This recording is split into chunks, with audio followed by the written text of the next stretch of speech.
सुभान अल्लाह सुभान अल्लाह। गले में प्यास का सेहरा समेट लेता है, जो एक मश्क में दरिया समेट लेता है।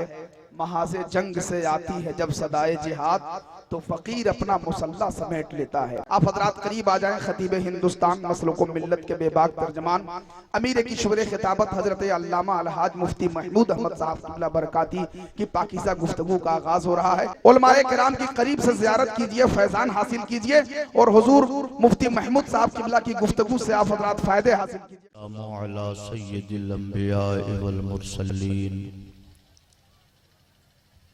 व अला आलिहि व सहबिहि अजमईन।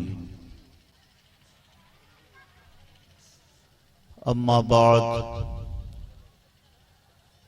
फ़अऊज़ु बिल्लाहि मिनश शैतानिर रजीम। बिस्मिल्लाहिर रहमानिर रहीम।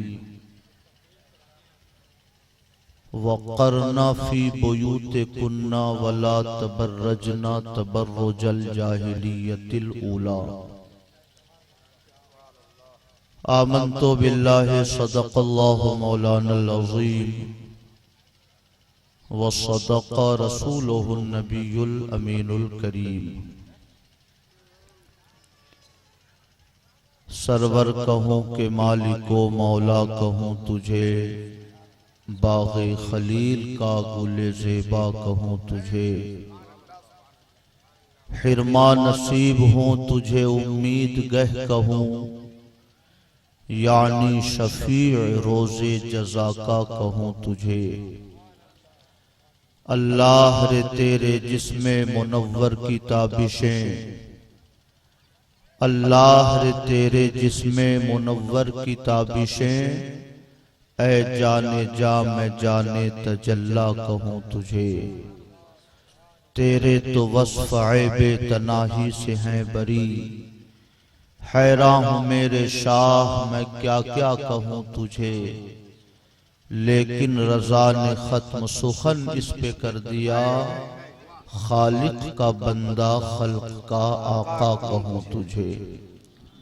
इंतहाई एहतराम व अक़ीदत के साथ अपने आका के दरबारे गोहरबार में दुरूद व सलाम की नजर पेश कीजिए। अल्लाहुम्मा सल्लि अला सय्यदिना व मौलाना मुहम्मदिन मादनिल जूद वल करम व अला आलिहि व सहबिहि व बारिक व सल्लिम सलातन व सलामन अलैका या रसूलल्लाह।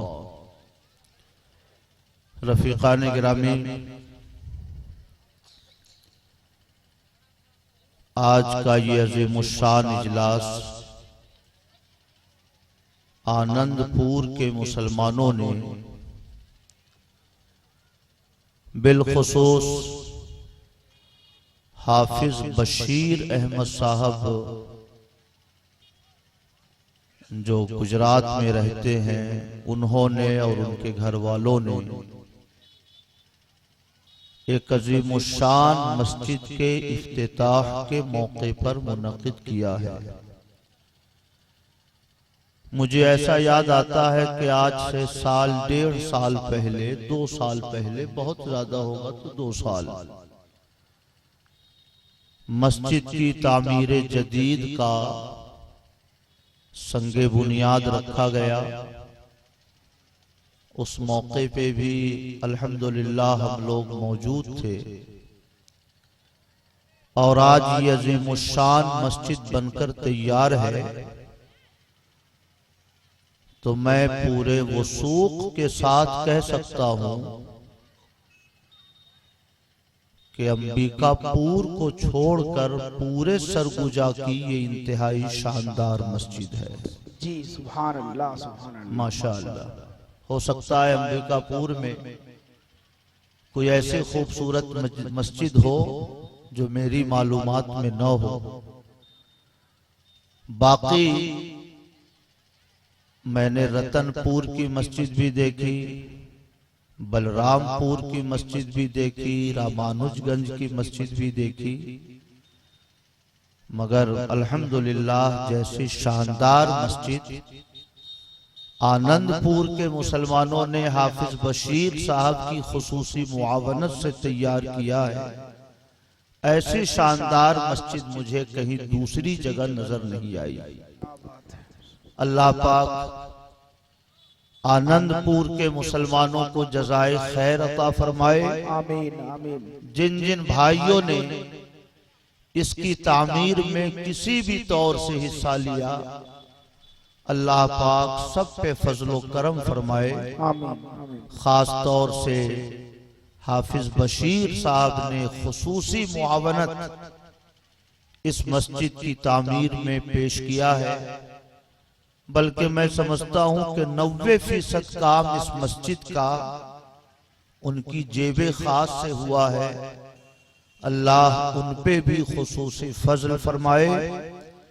और एक अजीमुशान यादगार जो हाफिज बशीर साहब ने अपने लिए और अपने माँ बाप के लिए कायम किया है, अल्लाह रब्बुल इज्जत रहती दुनिया तक इस मस्जिद में पढ़ी जाने वाली नमाजों का सवाब उन्हें भी अता फरमाए और आनंदपुर के तमाम मुसलमानों के मरहूमीन को अता फरमाए। आमीन आमीन। माशाअल्लाह। अभी मैं थोड़ी देर पहले मस्जिद के करीब गया, मस्जिद के दरवाजे के पास। बहुत अच्छी मस्जिद लगी। काश आनंदपुर के मुसलमान इस मस्जिद को अपने सजदों से आबाद करने का भी तहैया कर ले, यहद कर ले कि सुबह होगी तो फजर की नमाज के लिए भी हम हाजिर होंगे, जोहर का वक्त होगा तो अपना सारा काम काज छोड़कर हम जोहर के वक्त भी अपनी पेशानी इसी मस्जिद में बैठ के झुकाएंगे, और इशा का वक्त होगा तो भी हम इसमें नमाजे इशा अदा करेंगे। मैं समझता हूं कि ये अहद अगर यहाँ के मुसलमान कर लें तो एक बहुत बड़ी रवायत होगी और हम तमाम मुसलमानों के लिए काबिले तकलीद अमल होगा। तो चमन में फूल का खिलना तो कोई बात नहीं, चमन में फूल का खिलना तो कोई बात नहीं, रहे वो फूल जो गुलशन बनाए सहरा को। यकीनन हाफिज बशीर साहब ने और हाफिज गुलाम मुस्तफा साहब ने एक सहरा को जंगल बना, एक जंगल को उन्होंने गुलशन बना दिया है।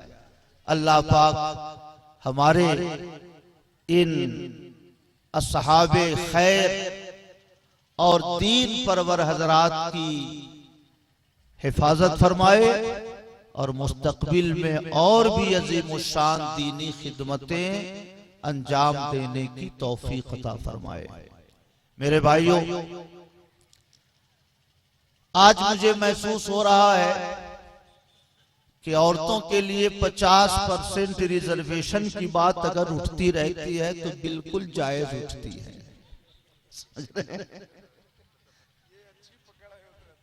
आज मुझे ऐसा महसूस हुआ अगर पार्लियामेंट में कभी इत्तेफाक हुआ जाने का तो मैं भी इसी फेवर में वोट दूंगा कि औरतों को भी 50% रिजर्वेशन मिलना चाहिए। आधे आप हैं और तकरीबन आधा हिस्सा सामीन का औरतों पे मुश्तमिल है। मैं दो चार बातें इन खवातीन के हवाले से अर्ज करना चाहता हूं। नमाज जैसे मर्दों पे फर्ज है उसी तरह औरतों पे भी फर्ज है ना?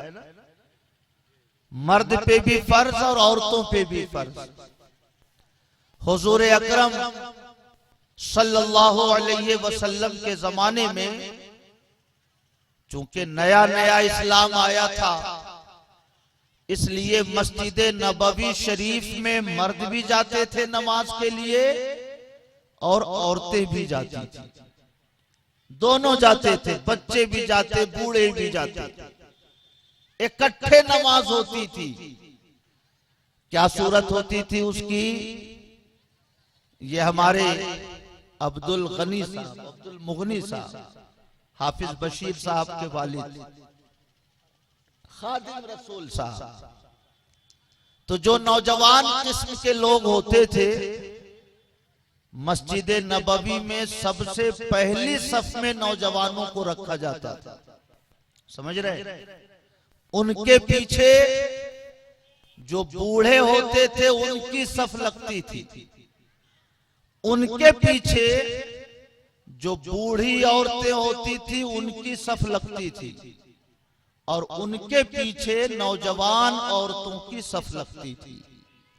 नौजवान मर्द सबसे आगे और नौजवान औरतें सबसे पीछे, चूंकि ये फितरत का कानून है कि मर्द और औरत अगर बहुत करीब करीब रहते हैं तो दिल बंटता है, तवज्जो की कमी होती है, खुशू व खुशू में खलल पैदा होता है।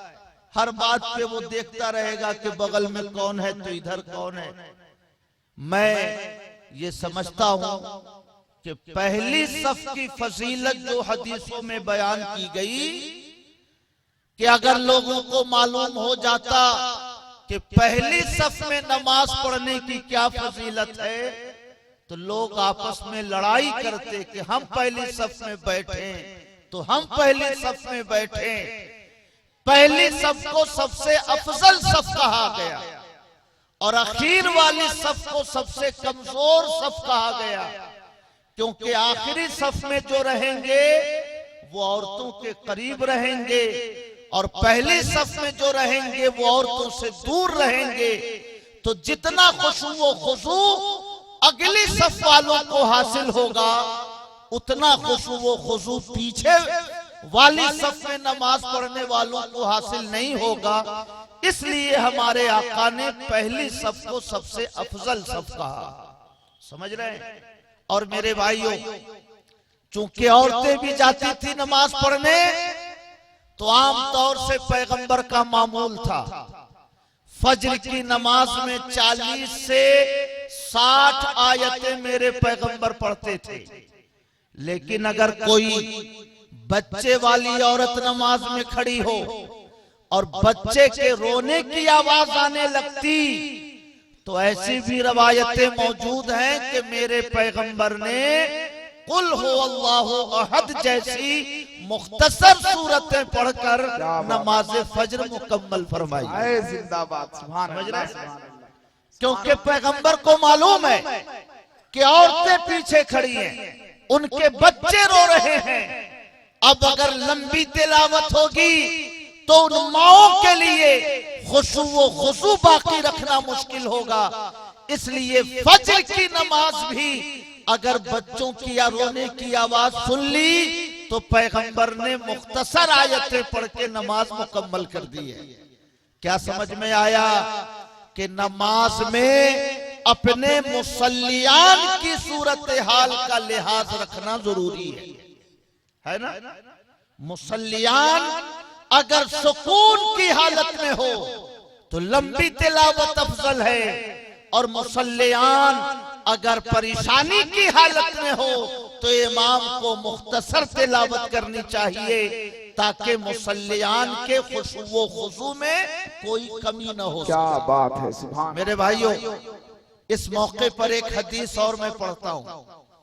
हजरत मुआज को मेरे पैगंबर ने किसी मोहल्ले का इमाम बना के भेजा कि आप वहां नमाज पढ़ाया करें। सहाबी रसूल पूरा कुरान उन्हें याद, नमाजों में जब कुरान की तिलावत शुरू करते तो लंबी लंबी आयतों की तिलावत भी फरमा देते थे। एक शख्स नमाज इशा में बहुत कम जाते थे, और उस जमाने में मुसलमान और काफिरों में फर्क नमाज थी। जो नमाज के लिए मस्जिद में आते ये समझा जाता कि ये मुसलमान हैं, और जो नमाज के लिए मस्जिद में नहीं आते सहाबा ये समझ लेते थे कि ये या तो मुनाफिक हो गया या दीन इस्लाम से अलग हो गया। तो नमाज में जाना उस जमाने में मुसलमान होने की पहचान थी। जब नमाज़े इशा में उनका आना जाना कम हुआ तो चेमी गोई शुरू हुई। पैगंबर की खिदमत में शिकायत पहुंची, हुजूर फुल्ला सहाबी नमाज इशा में आते ही नहीं हैं। मेरे पैगंबर ने बुलवाया, क्यों नहीं जाते नमाज इशा में? अर्ज किया, हुजूर हम लोग खेती बाड़ी वाले लोग हैं, बाग में बागों की सिंचाई करने वाले लोग हैं। दिन भर अरब की तपती हुई धूप में हम लोग कुएं से पानी खींच खींच कर पौधों की सिंचाई करते हैं, और जब थके मादे हम लोग शाम में घर पहुंचते हैं तो हजरत मास कभी सूरह बकरा की तिलावत शुरू करते हैं, कभी सूरह आले इमरान की तिलावत शुरू करते हैं। हुजूर थकान की वजह से इतनी लंबी तिलावत की सकत हम में नहीं रहती, इसलिए हुजूर मैं नमाजे इशा में मस्जिद की हाजिरी से महरूम रह जाता हूँ। समझ रहे हैं मेरे भाइयों? हजरते मुआज को मेरे पैगंबर ने बुलाया और इरशाद फरमाया, अफत्तानुन अंत या मुआज, अफत्तानुन अंत या मुआज। ऐ मुआज, क्या तुम कौम में फितना पैदा करना चाहते हो? ऐ मुआज, क्या तुम कौम को आजमाइश में डालना चाहते हो? जब लोग थके माते रहते हैं तो इतनी लंबी तिलावत की क्या हाजत है? हजरत मुआज फरमाते हैं कि जब पैगंबर के चेहरे पर हमने गुस्से के आसार देखे तो मेरे दिल में ये तमन्ना हुई कि काश मेरी माँ ने मुझे पैदा ही न किया होता। अगर मैं दुनिया में नहीं आता तो मुझे पैगंबर के नाराजगी का सामना नहीं करना पड़ता। समझ रहे? मैं ये अर्ज करना चाहता हूं कि नमाज में हर इमाम के ऊपर अपने मुक्तदियों की सूरत हाल का लिहाज रखना और ख्याल करना कितना जरूरी है। हजरत मुआज कोई गुनाह का काम नहीं करते थे, कोई नाजायज काम नहीं करते थे।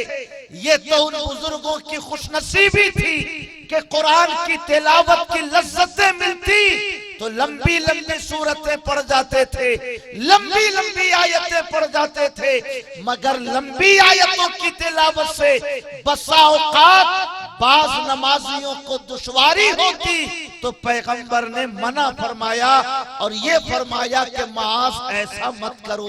खैर, मैं आगे बढ़ता हूं। मेरे पैगंबर का जमाना गुजरा, मर्द औरत बूढ़े बच्चे सब मस्जिद नबी में जाके नमाज पढ़ते रहे। हजरत अबू बकर खलीफतुल मुस्लिमीन बने सन 11 हिजरी में। तमाम मर्द औरत इसी तरह नमाज पढ़ती रही मस्जिद नबवी में। जब हजरत उमर फारूक का जमाना आया सन 13 हिजरी में, 11वीं हिजरी में पैगंबर का विसाल हुआ। 2 साल हजरत अबू बकर खलीफतुल मुस्लिमीन रहे, 11 से लेके 13 तक और 13 से लेके 23वीं हिजरी तक 10 साल हजरत उमर फारूक खलीफतुल मुस्लिमीन रहे। तो इसी अहद में यानी 13 से लेके 23 के बीच में हजरत उमर फारूक ने ऐलान किया, ए औरतों, तुम्हें नमाज अपने घरों में पढ़नी है, मस्जिद में तुम नमाज के लिए नहीं आ सकती हो। अब जाहिर है कि औरतों को पैगंबर के जमाने में मस्जिद में आने की इजाजत थी, हजरत अबू बकर के जमाने में आने की इजाजत थी। नारे तकबीर, खड़े हो जाइए, हुजूर नहीं में मिल्लत नारे तकबीर, नारे रिसालत, शहजादे हुजूर सिराजे मिल्लत, पीरे तरीकत हुजूर नई में मिल्लत। नारे तकबीर, नारे रिसालत।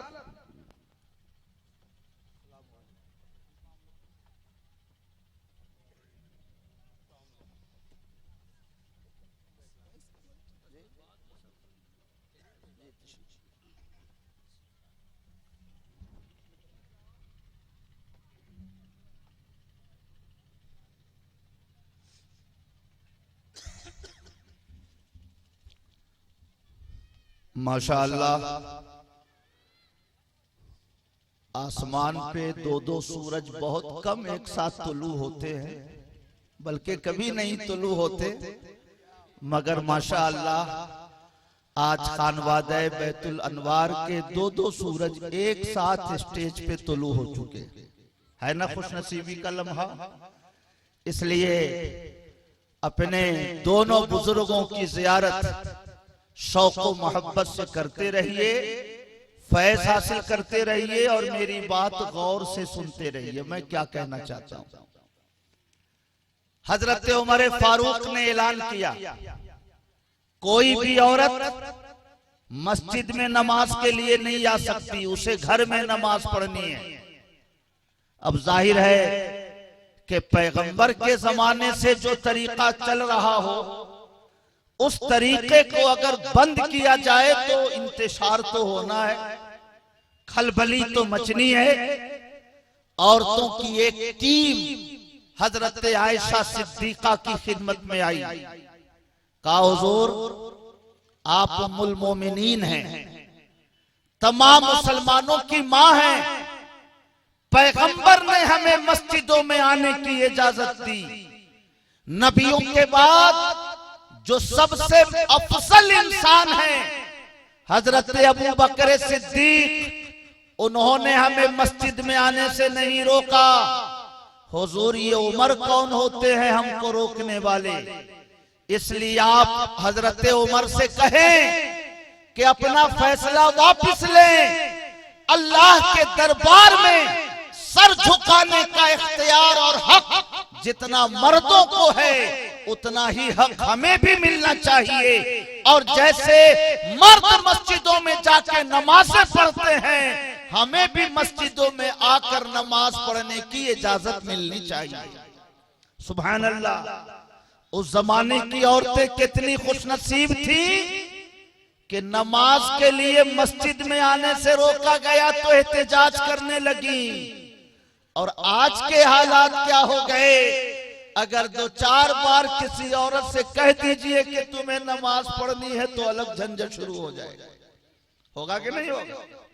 शौहर कहे नमाज पढ़ो तो औरतों के पास कितना बहाना, अरे खाना हम ही को बनाना रहता है, कपड़ा हम ही को धोना रहता है, बच्चों को दूध पिलाना हम ही को है, घर बाहर दरवाजा साफ करना हम ही को है, कितना काम मैं अकेले करूंगी।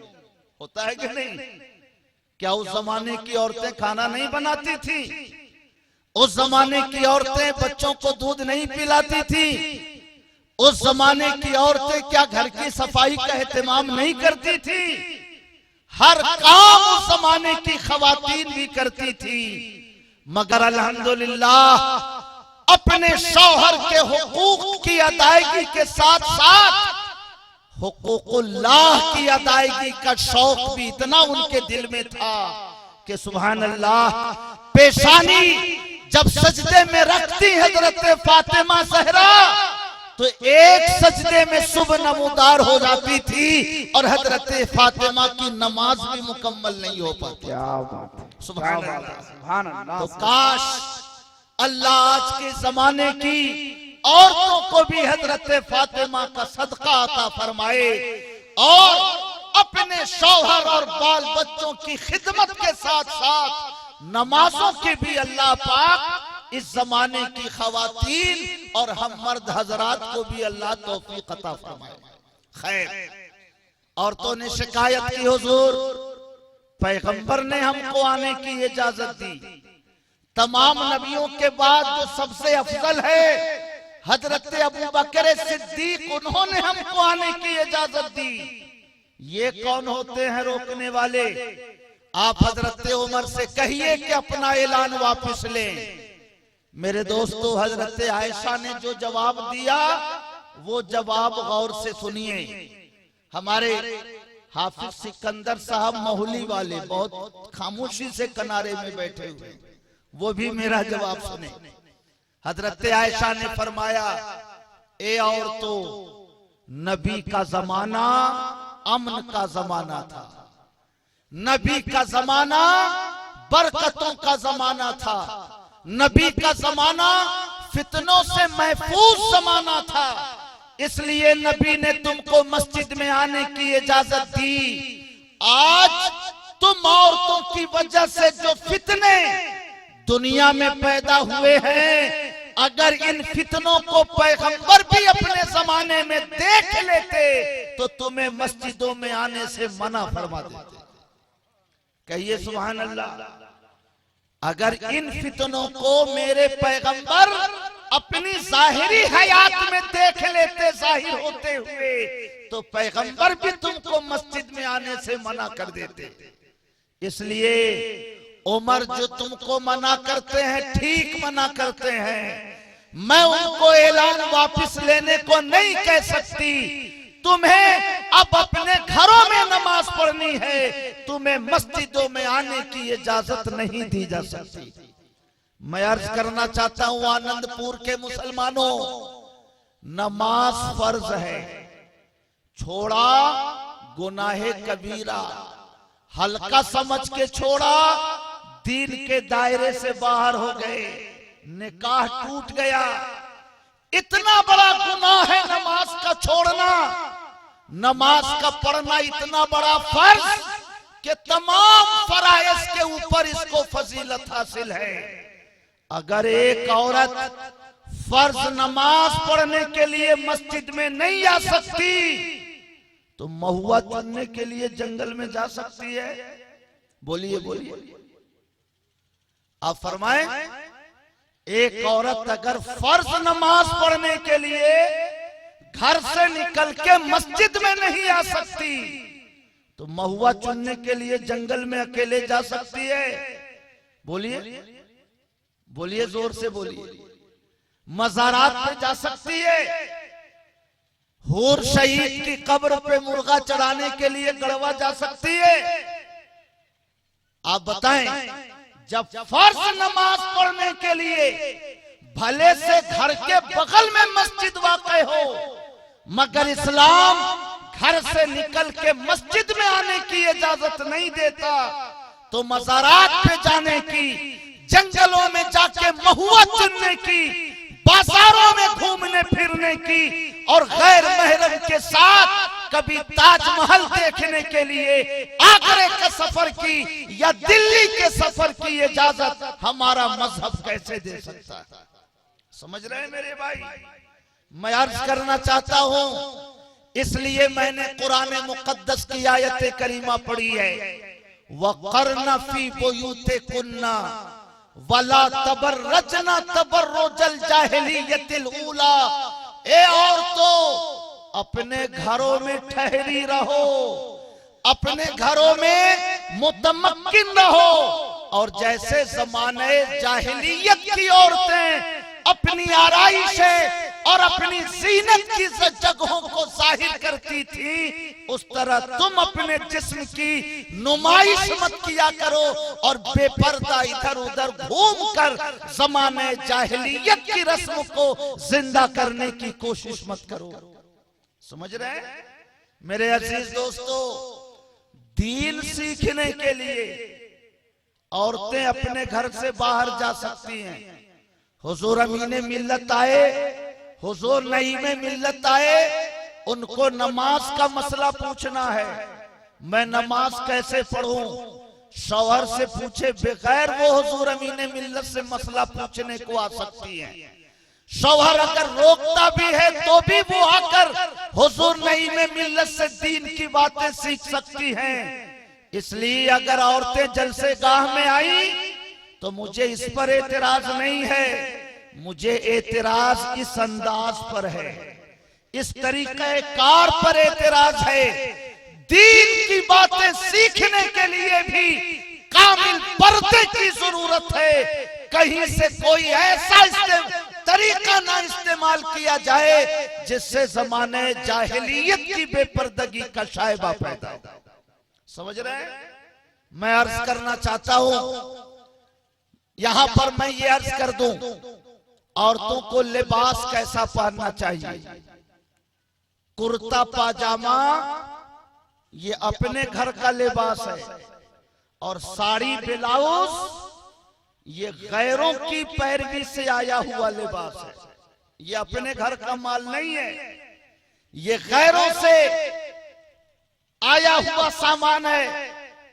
मैं वो हदीस शरीफ आपको सुनाता हूं। मेरे आका किसी रास्ते से गुजर रहे हैं, एक खातून भी उसी रास्ते से गुजर रही है। खातून का पैर किसी पत्थर में लगा, गिर गई। मेरे पैगंबर ने अपनी नजर फेर ली। साहबा समझ गए कि नबी ने नजर इसलिए फेरी ताकि कहीं औरत की बेपर्दगी हो तो मेरी नजर उसके जिस्म पे न पड़े। जब पैगंबर ने नजर फेरी तो एक साहबी ने अर्ज किया, हुजूर बेपर्दगी का कोई डर नहीं, क्योंकि ये पाजामे की हालत में है, पाजामा पहने हुई हैं।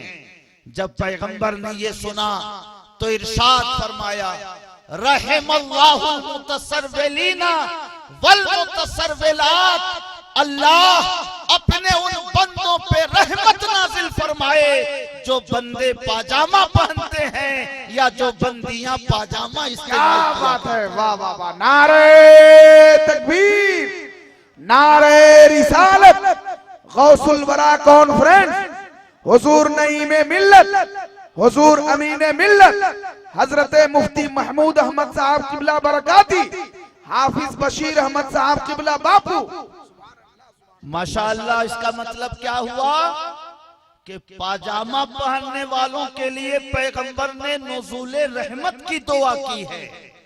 इसलिए औरतें भी पाजामा कुर्ता पहने, वो भी रहमत इलाही की मुस्तहक होंगी, और मर्द कुर्ता पाजामा पहने वो भी पैगंबर की इस बशारत के मुस्तहक होते चले जाएंगे। सुभान अल्लाह। रह गई साड़ी, रह गया ब्लाउज, तो हमारी शरीयत में इसकी इजाजत नहीं है। औरतें यहाँ पे बैठी हैं, सिर्फ 3 उज़्व ऐसे हैं जिनको औरतें खोल सकती हैं। कौन सा 3 उज़्व? ये चेहरा, पेशानी से लेकर ठुरी तक, और कान की एक लौ से दूसरी लौ तक, इतना हिस्सा चेहरे का वो खोल सकती है। और नौजवान औरतें हो तो उसके ऊपर भी हिजाब रखना जरूरी है। हाथ की ये हथेली, गट्टों को छोड़कर हाथ की ये हथेली, शौहर नहीं है, बेवा है, घर में कोई ऐसा आदमी नहीं जो बाजार से सामान ला सके, तो औरतें अपने किसी महरम के साथ या दूसरी पास पड़ोस की खवातीन के साथ सामान के लिए जा सकती हैं, और इतना हाथ का हिस्सा बढ़ाकर सामान ले सकती हैं, पैसे उसको दे सकती हैं। तो चेहरे का इतना हिस्सा, हाथ की ये दोनों हथेली और पैर का ये हिस्सा टखने के नीचे। बास फुकाहा ने फरमाया कि सिर्फ तलवा शामिल है, पैर की पुष्ट नहीं। और बास फुकाहा ने फरमाया कि पैर का पेट और पैर की पुष्ट ये दोनों इस हुक्म में शामिल है, चूंकि चलने फिरने में पैर की पुष्ट को भी खोलने की जरूरत पड़ती है। इसलिए जरूरत शरीया के पेशे नजर पैर की पुष्ट भी इस हुक्म से मुस्तस्ना है। क्या समझे आप? चेहरा, हाथ की हथेली और पैर टखने के नीचे, इन 3 हिस्सों के सिवा अगर जिस्म का कोई हिस्सा खुलता है वो और गुनहगार होती है। हमारी नजर पड़ती है, हम गुनहगार होते हैं। नमाज की हालत में अगर इन 3 जगहों के अलावा कोई जगह जाहिर होती है, नमाज नहीं होती है।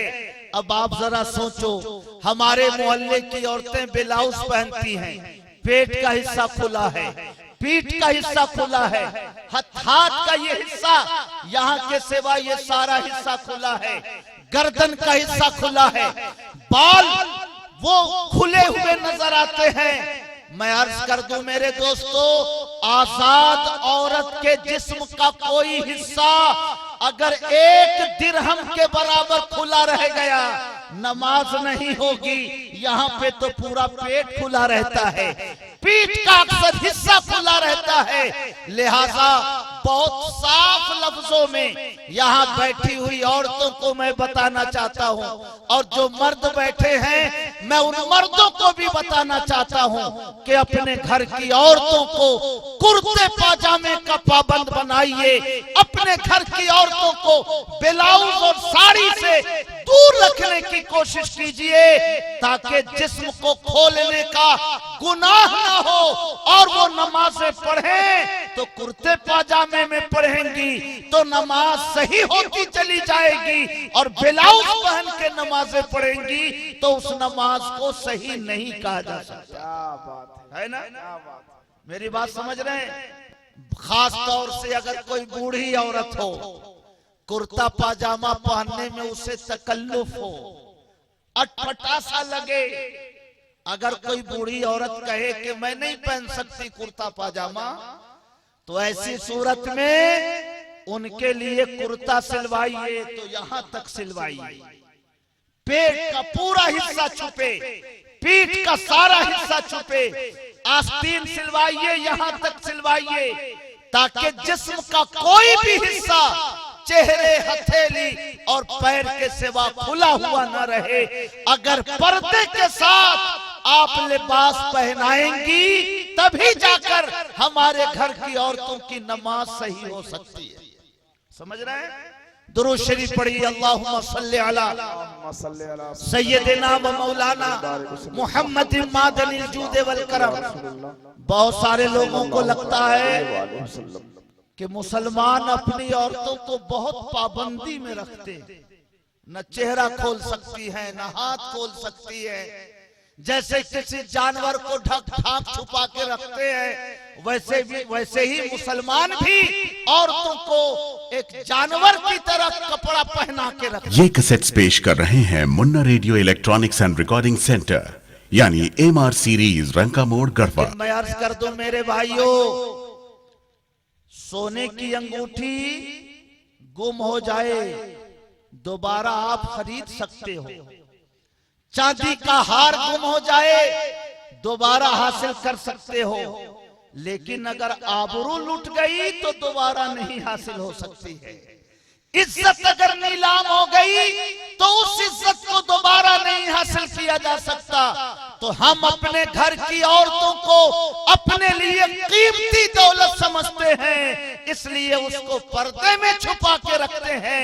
इज्जत के ऊपर बुरी नजर रखने वाले लाख शोर मचाते रहे कि औरतों को पर्दे से बाहर निकालो, मगर हम अपने घर की आबरू को कभी सड़कों के ऊपर नहीं रख सकते। क्या पैगाम पहुंचाया, सुभान अल्लाह, सुभान अल्लाह। कोई चोर, हमारे हाफिज गुलाम मुस्तफा ने मल्टीमीडिया सेट खरीदा 10,000 रुपए का। एक चोर नजर जमाए हुआ है कि हाफिज साहब कब मोबाइल दरवाजे पे रखे कि मैं लेके भाग जाऊं। हाफिज साहब घर आते हैं तो मोबाइल को अलमारी में रखते हैं, आते हैं तो उसको बैग में रखते हैं। कोई चोरवा शोर करे कि हाफिज साहब तो बहुत अत्याचार कर रहे हैं मोबाइल पर, बताइए उसको अलमारी में बंद करके रखते। कोई चोर ये शोर मचाए कि हाफिज साहब तो बहुत जुल्म कर रहे हैं मोबाइल पर, कभी भी उसको खुली फजा में सांस लेने की इजाजत नहीं देते, ये तो मोबाइल को अलमारी में बंद करके रखते हैं। तो चोर अगर शोर मचाए तो ये अलमारी से निकाल कर मोबाइल सड़क पे रख देंगे? नहीं ना रखेंगे।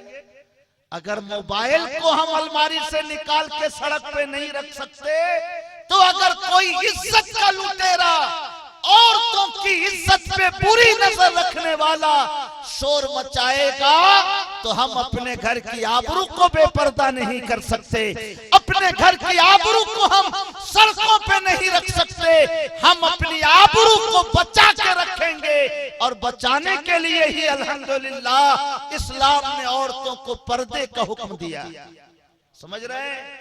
तो ये पर्दा कोई जुल्म नहीं है, औरतों का सुरक्षा कवर है, औरतों का सेफ्टी कवर है।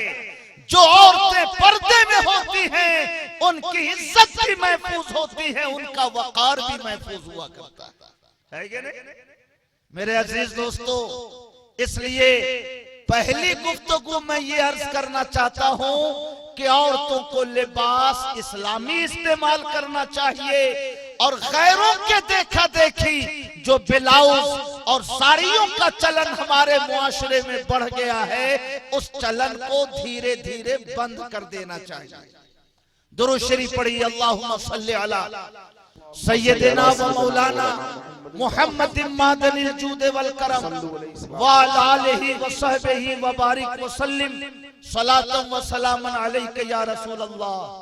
मेरे भाइयों, फितरत का कानून है, पेट्रोल और आग अगर एक जगह रहेंगे तो आग लग के रहेगी, होगा ना?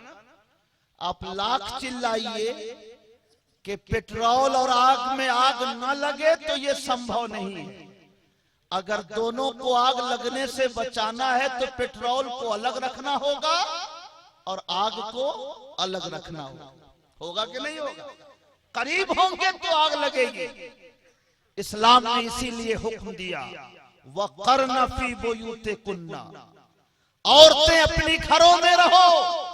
मर्दों को हुक्म दिया, अपनी निगाहें पस्त रखो, अपनी निगाहों को गैर महरम की तरफ मत उठाओ। तुम्हें बाहर का काम काज देखना है, इसलिए बाहर निकलो तो निगाहों को पस्त रखो। औरतों को कहा कि तुम अपने घर में ठहरी रहो, औरत अपने घर में, मर्द अपने घर में, तो कभी भी किसी की इज्जत को कोई खतरा नहीं हो सकता। और आज मगरबी कल्चर से मुतासिर होकर पेट्रोल पंप पे एक मर्द तेल देने वाला होगा तो एक औरत रहेगी, कपड़ा बेचने वाला अगर एक मर्द होगा तो उसके बगल में एक सेल्समैन औरत रहेगी, स्कूल में अगर एक टीचर मर्द हो तो एक पारा टीचर औरत रहेगी, हॉस्पिटल में अगर 2 डॉक्टर हैं तो 2 नर्स औरत रहेगी। मेरे दोस्तों, जब आग और पेट्रोल को एक जगह जमा करोगे तो आग लग के रहेगी। अब हजार शोर मचाते रहो कि महिलाओं पे अत्याचार हो रहा है, महिलाओं के ऊपर जुल्म हो रहा है, लेकिन ये नादानी है। अगर जुल्म से बचाना है तो उसी तरीके को अपनाना होगा जो इस्लाम ने कहा, करना फी बुयूतिकुन्ना, औरतें तुम अपने घरों में रहो और मर्द को कहना पड़ेगा कि अपनी निगाहों को पस्त रखो। सुभान अल्लाह। इसलिए मेरे भाइयों, पैगंबर के ऐलाने नबूवत के बाद 23 साल का जमाना गुजरा, मगर 2-3 ज़िना के वाक़ये के अलावा कोई वाक़या सादिर नहीं हुआ। और आज हम जमहूरियत का कितना भी ढिढोरा पीट लें, सेकुलरिज्म की बातें करके हम अपनी मोच पे जितनी भी दाव लगा लें, मगर आपको जान के हैरत होगी कि अमेरिका जैसे तरक्की याफ्ता ममालिक में हर तीसरे मिनट में रेप का एक केस हुआ करता है। हर तीसरे मिनट में ज़िना बिल जबर का केस होता है। दुनिया समझती थी कि अगर बेपर्दा हम कर देंगे तो औरतों को तरक्की मिल जाएगी। सेल्समैन और पेट्रोल बेचने वाले के तौर पर औरतों को रखेंगे तो तरक्की मिल जाएगी। अरे तरक्की बेपर्दगी से नहीं मिलती, तरक्की इस्लाम के रास्ते पे चल के मिला करती है, पैगंबर के उसूलों पे चल के मिलती है। तुम हजार शोर मचाते रहो, मगर नस्ल इंसानी को अगर सुकून मिलने वाला है तो वो सिर्फ इस्लाम के रास्ते पे चल के सुकून मिलने वाला है क्या नहीं? इसलिए मेरे भाइयों, सबक फिर पढ़ सदाकत का, अदालत का, शुजाअत का। सबक फिर पढ़ सदाकत का, अदालत का, शुजाअत का। लिया जाएगा तुमसे काम दुनिया की इमामत का। मगर अजब जुल्म का जमाना है, औरतें जिन्स पहन लेती है, जिस्म के सारे आज़ा पर्दे के बावजूद बेपर्दा नजर आते हैं। जिसको छुपाना चाहिए उसे खोल के रखती हैं और चेहरे के ऊपर कपड़ा लपेट लेती है। अजब अक्ल पलट गई। बेपर्दा नजर आई मुझे चंद बीबियां, पूछा जो मैंने आपका अकबर जमीन में गैरत कौमी से गड़ गया, पूछा जो मैंने आपका पर्दा वो क्या हुआ? कहने लगी कि अक्ल पे मर्दों की पड़ गया। कहने लगी कि अक्ल पे मर्दों की पड़ गया। अक्ल अगर होती मर्दों को तो अपनी इज्जत को छुपा के रखते। मेरे भाइयों, इस्लाम कितना मोहतात मजहब है। मेरे पैगंबर तशरीफ फरमाए, हजरत उम्मे सलमा और हजरत सफिया बैठी हैं पैगंबर के करीब। ये दोनों उम्मुल मोमिनीन हैं। एक नाबीना सहाबी हजरत अब्दुल्ला इब्ने उम्मे मक्तूम, ये मस्जिद नबवी से निकलकर हुजूर के घर की तरफ आते हुए नजर आए। समझ रहे, नाबीना है, आंख नहीं है, मगर ये अजान देने की ड्यूटी पे मुकर्रर थे। दो सहाबी मुअज्जिन थे, एक हजरत बिलाल और एक हजरत अब्दुल्ला इब्ने उम्मे मक्तूम। कभी वो फजर की अजान देते, ये तहज्जुद की, और कभी ये तहज्जुद की अजान देते, वो फजर की। तो पैगंबर तशरीफ फरमाए, दो उम्मुल मोमिनीन बैठी हैं, हजरत अब्दुल्ला इब्ने उम्मे मक्तूम आने लगे। मेरे पैगंबर ने फरमाया, एहतजबान हो, ए उम्मुल मोमिनीन, पर्दा करो, अब्दुल्ला इब्ने उम्मे मक्तूम आ रहे हैं, पर्दा करो, पर्दे में चली जाओ। हजरत उम्मुल मोमिनीन उम्मे सलमा और हजरत सफिया पर्दे में जाने लगी, मगर अर्ज किया, हुजूर इन्नहु आमा, ये तो नाबीना है, अगर ये हमारे सामने भी आ जाए तो क्या फर्क पड़ेगा? आंख नहीं है तो सामने रहते हुए भी ये हमें नहीं देख सकते, तो हुजूर जा तो रहे हैं हम पर्दे में, मगर ये तो नाबीना है, इनसे पर्दे की हमको क्या जरूरत है? समझ रहे हैं? मेरे आका का जवाब सुनिए, इरशाद फरमाया, अफउमिया वाने अंतुमा, ये नाबीना है तो क्या हुआ? क्या तुम दोनों भी नाबीना हो? क्या तुम दोनों के पास भी आंख नहीं?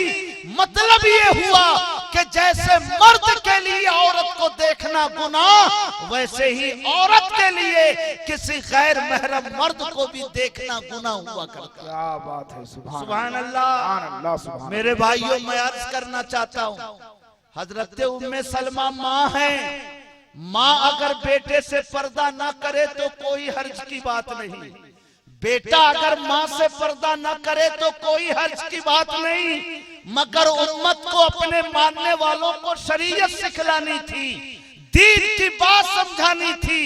उम्मुल मोमिनीन होते हुए फरमाया कि वो नाबीना है तो क्या हुआ, तुम दोनों तो नाबीना नहीं हो। सुभान अल्लाह। मैं अर्ज करना चाहता हूँ मुसलमानों, इसलिए घर की औरतों को पर्दे में रखिए। शरीयत ने जो पर्दे का उसूल हमको दिया, उस उसूल को अपनाइए, और महुआ चुनने में, लकड़ी लाने में, गैस से, जंगल से लकड़ियां ढोने में अपनी औरतों का बेजा इस्तेमाल मत किया कीजिए। बुराइयां पैदा होती हैं जब औरतें तन्हा जंगलों की तरफ जाती हैं।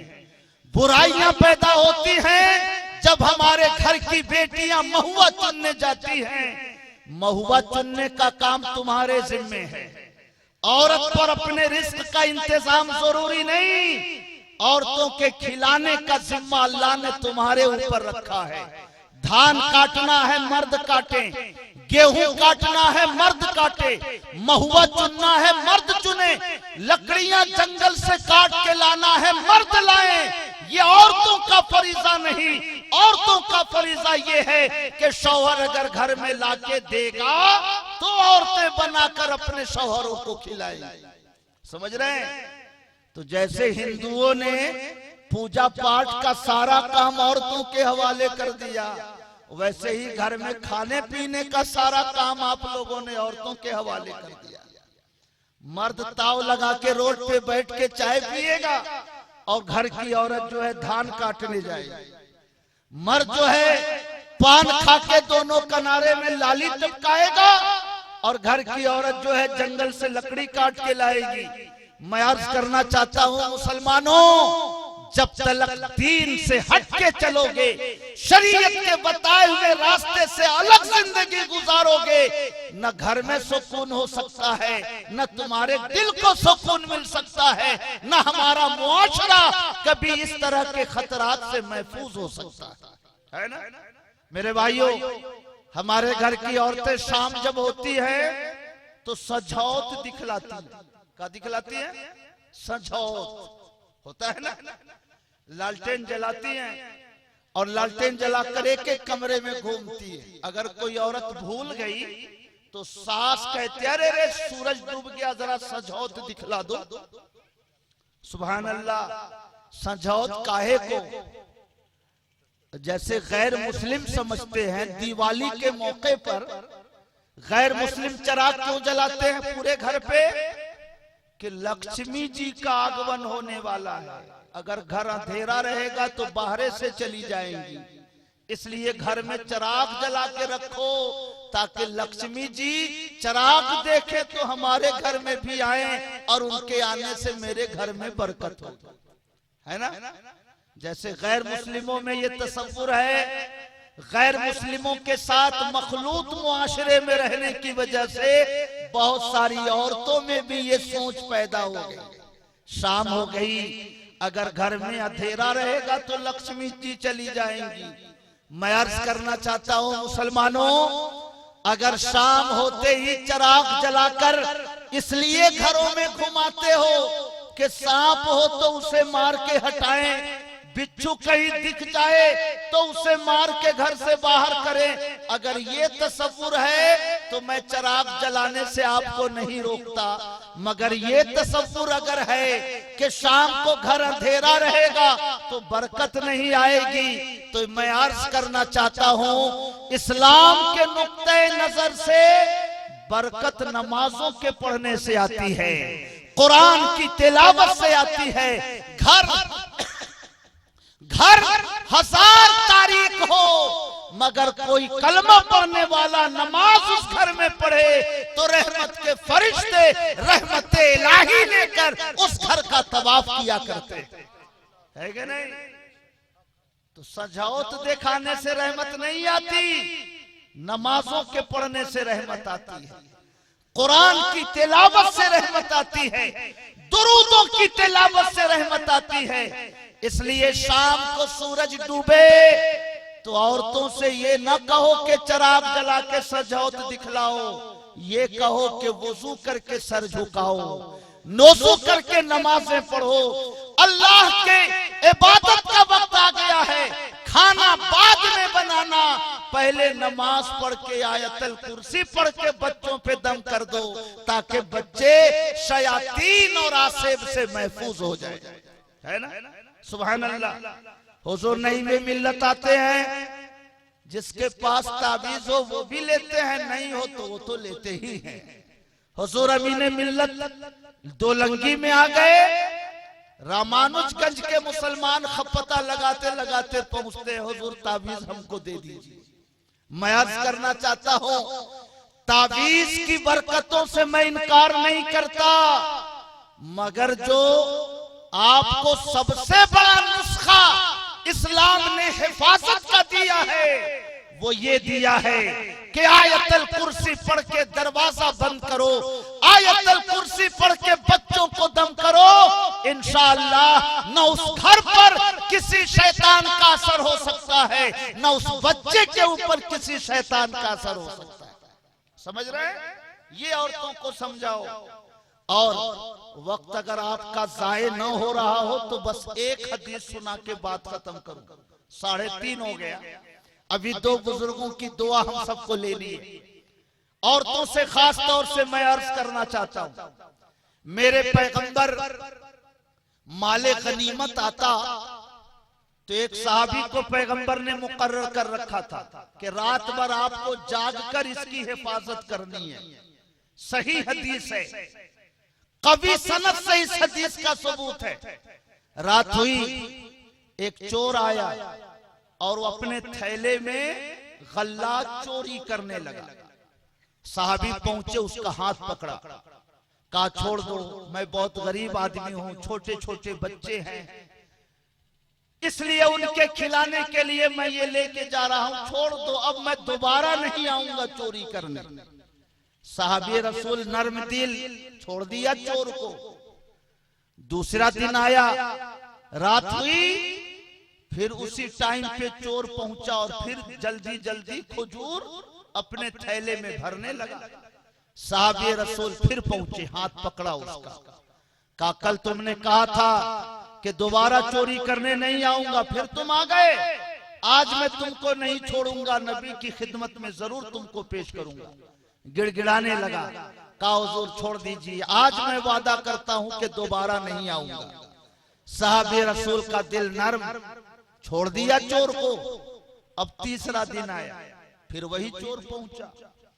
साहबे रसूल ने फिर उसका हाथ पकड़ा, कहा 2 दिन से तुम वादा कर रहे हो कि दोबारा नहीं आऊंगा और फिर तुम आज आ गए, आज मैं तुमको किसी भी हाल में नबी की खिदमत में जरूर पेश करूंगा।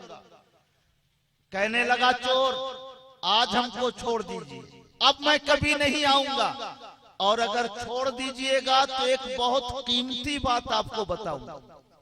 साहबी ने फरमाया कहो क्या कहना है। गौर से सुनिए, उस चोर ने कहा कि ये जो माले गनीमत की हिफाजत के लिए रात भर जग के आप पहरा देते रहते हैं, ये रात भर जगने की कोई जरूरत नहीं है। आयतल कुर्सी पढ़ के इस पे दम कर दीजिए, आप सोते भी रहिएगा तो अल्लाह की रहमत के फरिश्ते इसकी हिफाजत करते रहे। सुभान अल्लाह। पैगंबर के साहबी ने छोड़ दिया चोर को, चला गया। अब सुबह हुई, नबी की खिदमत में साहबी पहुंचे, कहा हुजूर ऐसा है कि 3 दिन से एक चोर आता है और खजूर चुराने की कोशिश करता है, तीनों दिन मैं उसको पकड़ता हूँ, रो दो के हाथ छोड़ा लेता है। कल की रात उसने कहा कि अगर छोड़ दोगे तो एक अच्छी बात बताऊंगा। मैंने छोड़ दिया तो उसने ऐसा ऐसा कहा कि रात भर जग के क्यों नींद अपनी खराब करते हो, आयतल कुर्सी पढ़ के दम कर दो, रहमत इलाही के फरिश्ते खुद ही इसकी हिफाजत करेंगे। तो हुजूर उसने जो बात कही उसने सही बात कही कि गलत कही। आका मुस्कुराने लगे, फरमाया था तो वो चोर, मगर जो उसने कहा, था तो वो शैतान, मगर जो उसने कहा बिल्कुल सही कहा कि जिस माल पर, जिस जमीन और जायदाद पर आयतल कुर्सी पढ़ के दम कर दिया जाए, वो माल और वो जायदाद अल्लाह की हिफाजत में रहा करता है। सुभान अल्लाह। इसलिए घर की औरतों को आयतल कुर्सी याद कराओ। शाम को शयातीन घूमते हैं, आसेब घूमते हैं। आका का हुक्म है कि शाम को बच्चों को घर में बंद करके रखो, क्योंकि शाम का वक्त ये शयातीन के घूमने का वक्त होता है। तो शाम का वक्त आए, औरतों से कहो कि नमाजें पढ़ो और नमाज पढ़ के आयतल कुर्सी पढ़ के बच्चों पे दम कर दो, उनके सीने पे दम कर दो। इंशाअल्लाह न बच्चों पे किसी आसेब का असर होगा, न उस बच्चे के ऊपर किसी जादू टोना का असर होगा। समझ रहे हैं?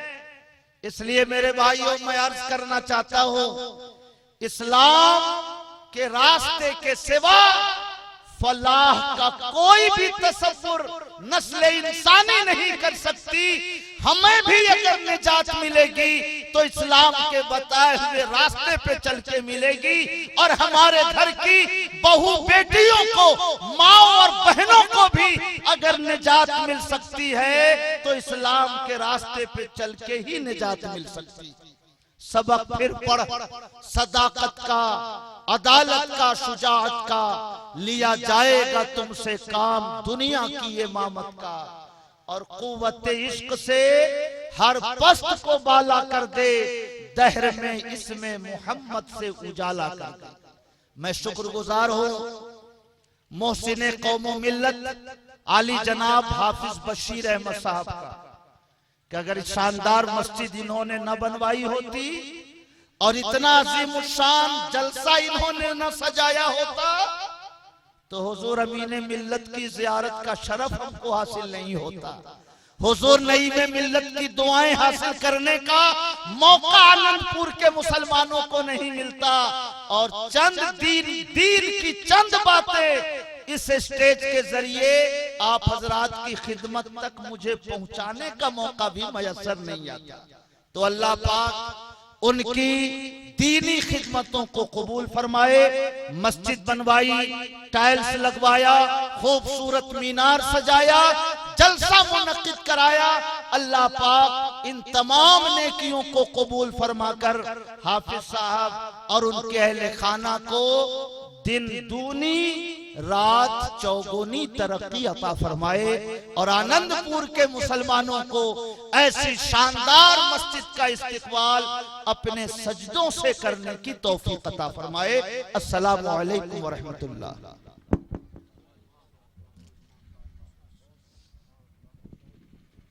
सुभान अल्लाह, माशाअल्लाह। खतीब हिंदुस्तान हजरत अल्लामा अलहाज मुफ्ती महमूद अहमद साहब क़िबला बरकाती की गुफ्तगू का तेवर ये बोल रहा था कि जो दिल को भाए अब ऐसा नजर नहीं आता, हया में लिपटा सरापा नजर नहीं आता। ये लड़कियां तो हैं तालीम याफ्ता लेकिन किसी के सर पे दुपट्टा नजर नहीं आता। अल्लाह तबारक व तआला मुफ्ती साहब क़िबला की गुफ्तगू पे अमल करने की तौफीक अता फरमाए। हजरात, इस वक्त हमारी और आपकी मुश्तरका खुशनसीबी है कि जहां पहले से हम सरकार हुजूर अमीन मिल्लत के मुक़द्दस चेहरे पुरनूर की ज़ियारत कर रहे थे, वहीं खानकाह बैतुल अनवार गेवाल बीघा के सज्जादा नशीं शहजादा हुजूर सिराज मिल्लत पीर तरीक़त हुजूर नईम मिल्लत हजरत अल्लामा अलहाज शाह नईमुल हुदा साहब क़िबला सिराजी की आमद हो चुकी है। हजरत स्टेज मोहब्बत पे जलवा फगन है। मुफ्ती साहब क़िबला के बाद बस थोड़ी देर आप हजरात तशरीफ रखें, पीराने तरीक़त की दुआया कलिमात से आप हजरात सरफराज हों। उसके बाद यहाँ से जाएं, सलातो सलाम के बाद दुआओं पे इस महफिल का इख्तिताम होगा। इस वक्त मैं पीराने तरीक़त की पाकीज़ा बारगाह में एक एक कता पेश करना चाहता हूँ। सबसे पहले सरकार हुजूर अमीन मिल्लत का चेहरा आप देखें और ये चार मिसरे मुलाहजा करें कि पूरा मजमा जरा एक मर्तबा झूम के आप हजरात कहते हैं सुभान अल्लाह। बहुत देर से खामोश है, पीछे वाले लोग भी जरा बेदार हो जाएं, अपने अपने हाथों को फजाओं में लहरा कर बोल दें या रसूल अल्लाह। मैं ये चार मिसरे पढ़ता हूँ कि मुसाफिराने अदब का है काफिला उतरा, बहुत से अहले सुखन और अदीब बैठे हैं। मुसाफिराने अदब का है काफिला उतरा, बहुत से अहले सुखन और अदीब बैठे हैं। ऐ मौत आना है तुमको तो अभी आ जाओ, अभी अमीनुल हुदा के करीब बैठे हैं।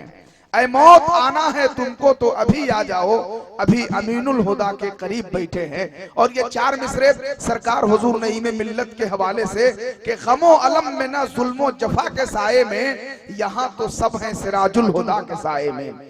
गमो अलम में ना जुल्मो जफा के साए में, यहाँ तो सब हैं सिराजुल हुदा के साए में। उसे न दुनिया का डर है न खौफ महशर का, जो आ गया है नईमुल हुदा के साए में। उसे न दुनिया का डर है न खौफ महशर का, जो आ गया है नईमुल हुदा के साए में। हजरात, ये हकीकत है और जिंदा हकीकत है। हुजूर सिराज मिल्लत और हुजूर शम्स मिल्लत के नामे पाक की बरकत है और हुजूर नईम मिल्लत और अमीन मिल्लत के पाकीज़ा कदम की बरकत है कि इतना कामयाब प्रोग्राम हुआ।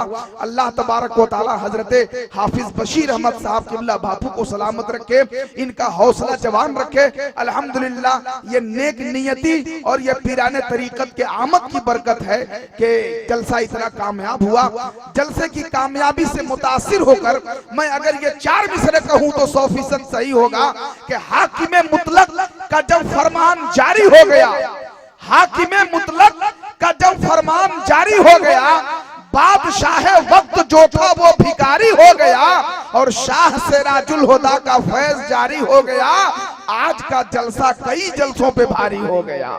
शाह सिराजुल हुदा का फैज जारी हो गया, आज का जलसा कई जलसों पे भारी हो गया। तो हजरात लीजिए, वक्त की तंगी के पेश नजर बस चंद मिनट के लिए दुआया कलिमात से नवाजने के लिए सबसे पहले मैं शहजादा हुजूर शम्स मिल्लत पीर तरीक़त हुजूर अमीन मिल्लत की पाकीज़ा बारगाह में मैं अदब व एहतराम के साथ गुजारिश करता हूँ कि हजरत तशरीफ लाएं और नूरानी बयानात से हम तमामी हजरात को फैज़याब करें, दुआया कलिमात से हम तमामी हजरात को सरफराज करें। नारे तकबीर, हाथों को फजाओं में लहराएं, नारे रिसालत, सरकार हुजूर अमीन मिल्लत शहजादा हुजूर शम्से मिल्लत गौसुल वरा कॉन्फ्रेंस नारे तकबीर।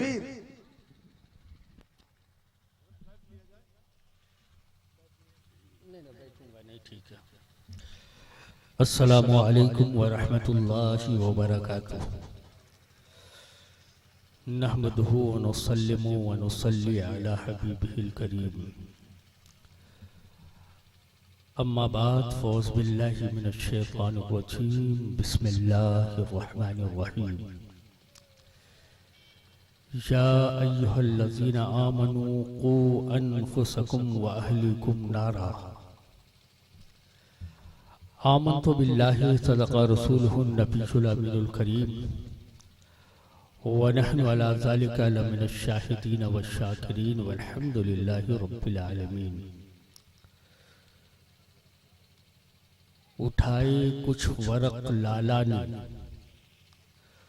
कुछ नरगिस ने, कुछ गुल ने। उठाए कुछ वरक़ लाला ने, कुछ नरगिस ने, कुछ गुल ने। चमन में हर तरफ फैली हुई है दास्तां मेरी।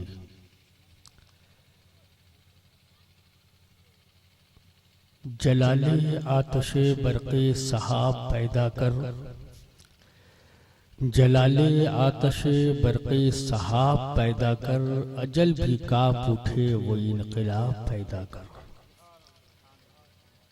आइए सबसे पहले निहायत ही अदब एहतराम के साथ मुस्तफ़ा जाने रहमत शम्ए बज़्मे हिदायत शहर यारे इरम ताजदारे हरम जनाबे मुहम्मदुर रसूलुल्लाह सल्लल्लाहु ताला अलैहि वसल्लम की असीम बारगाह में नज़राने अक़ीदत दुरूद की शक्ल में पेश करने की सआदतें हासिल कर लीजिए। पढ़िए अल्लाहुम्मा सल्ली अला सय्यिदना व शफ़ीअना व नबीना मौलाना मुहम्मद व बारिक वसल्लम।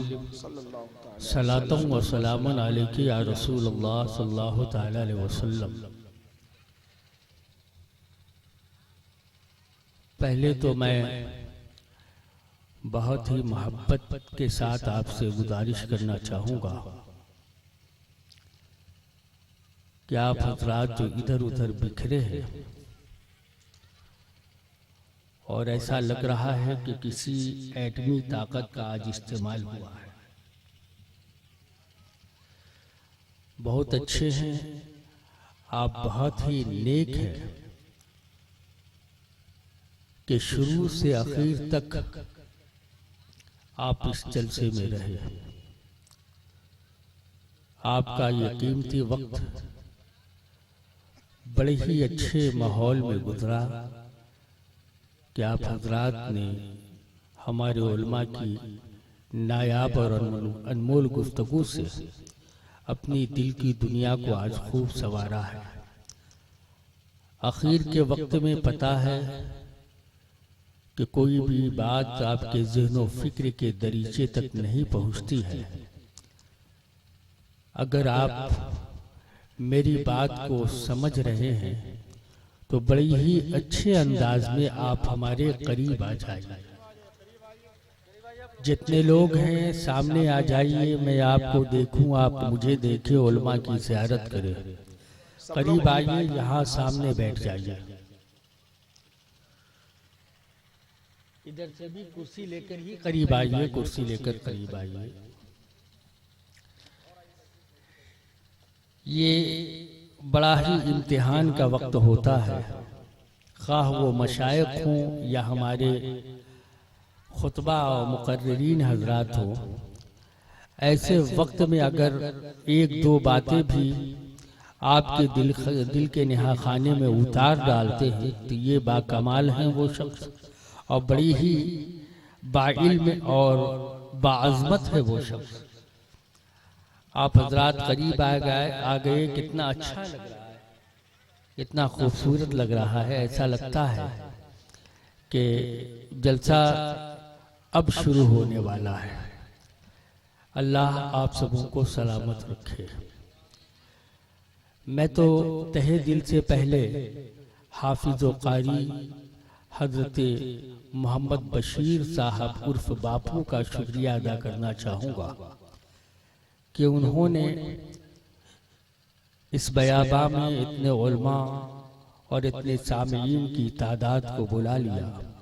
ये इनकी मोहब्बतों का नतीजा है और जाहिर है कि उन्होंने दिल की गहराइयों से आपको आवाज़ दी थी, इसलिए आप बिला चूचरा यहाँ तक तशरीफ ले आए।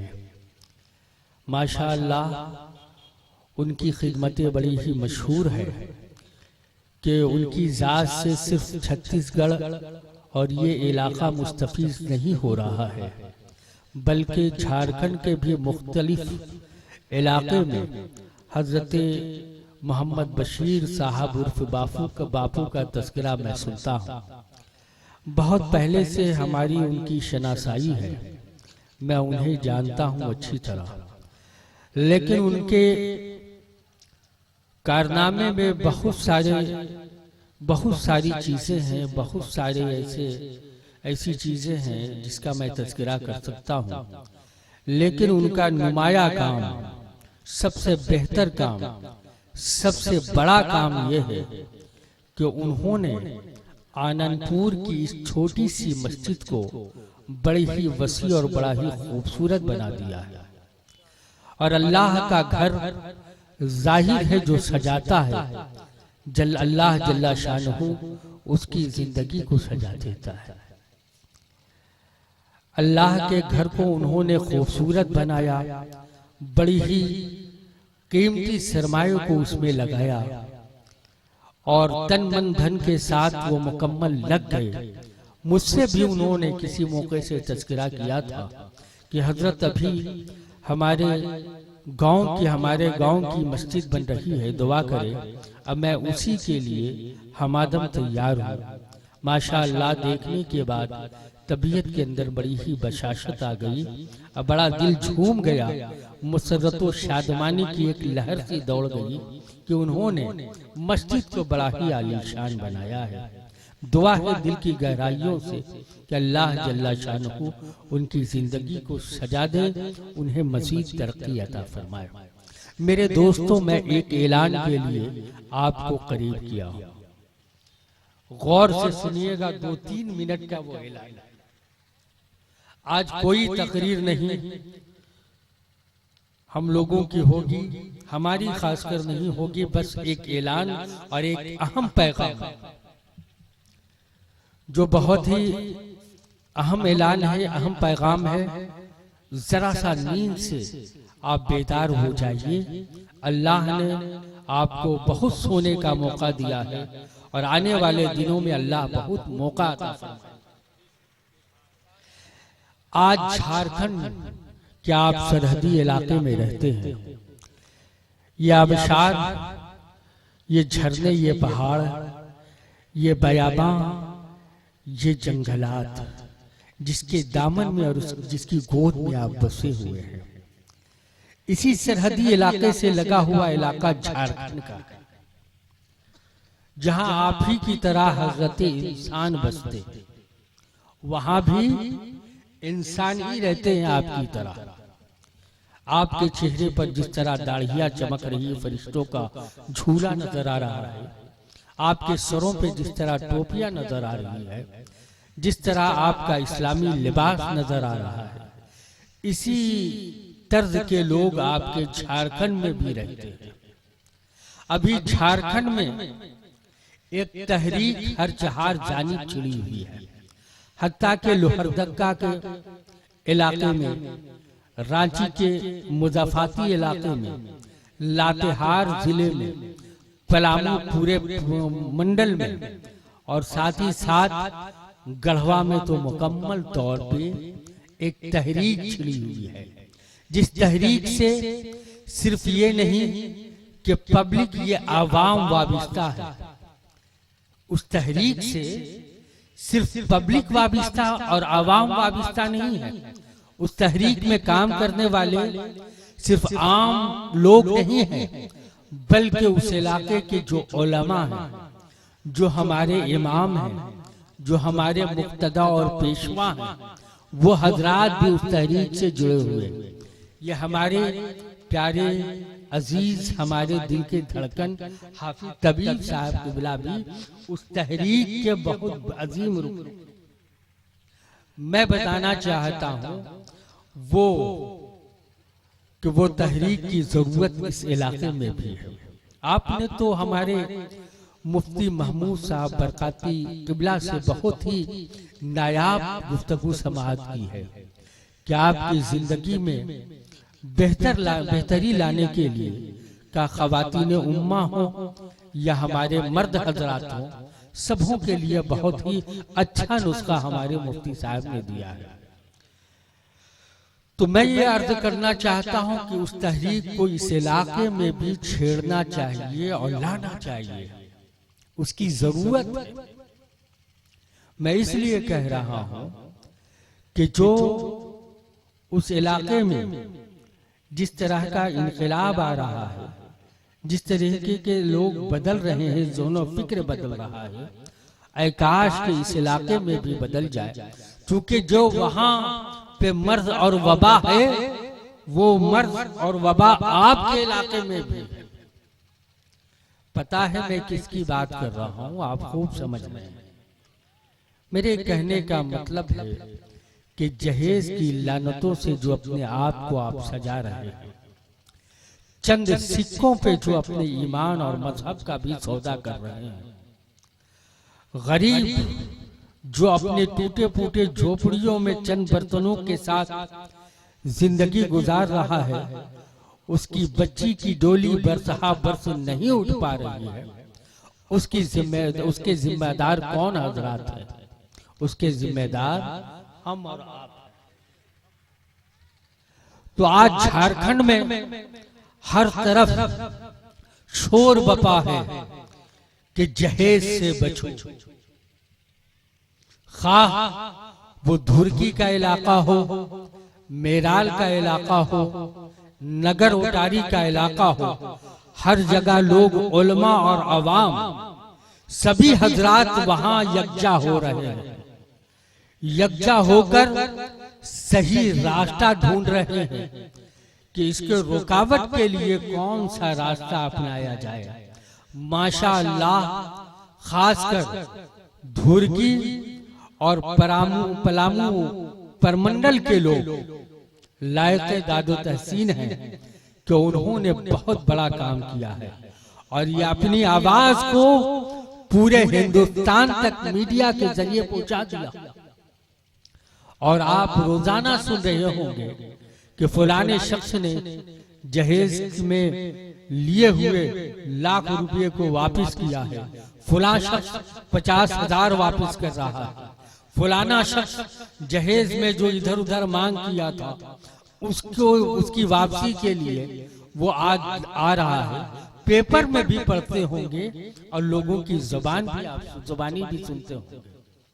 तो मैं ये चाहता हूं कि जिस तरह की तहरीकें उठ रही हैं और काम कर रही हैं, जिस तरह के लोग झारखंड के अंदर इस वबा के खात्मे के लिए बिल्कुल मुकम्मल कमरबस्ता हो चुके हैं, जिस तरीके से पलामू और गढ़वा और लोहरदगा जिले में लोग गरीबों की मसीहाई के लिए तैयार हो रहे हैं, वो लोग जो गुर्बत व अफलास की जंजीरों में जकड़कर अपनी किस्मतों पे मातम कर रहे हैं और बच्चियों को देख देख कर रो रहे हैं, उनकी आंसुओं के पोंछने का सामान आज उधर के लोग कर रहे हैं।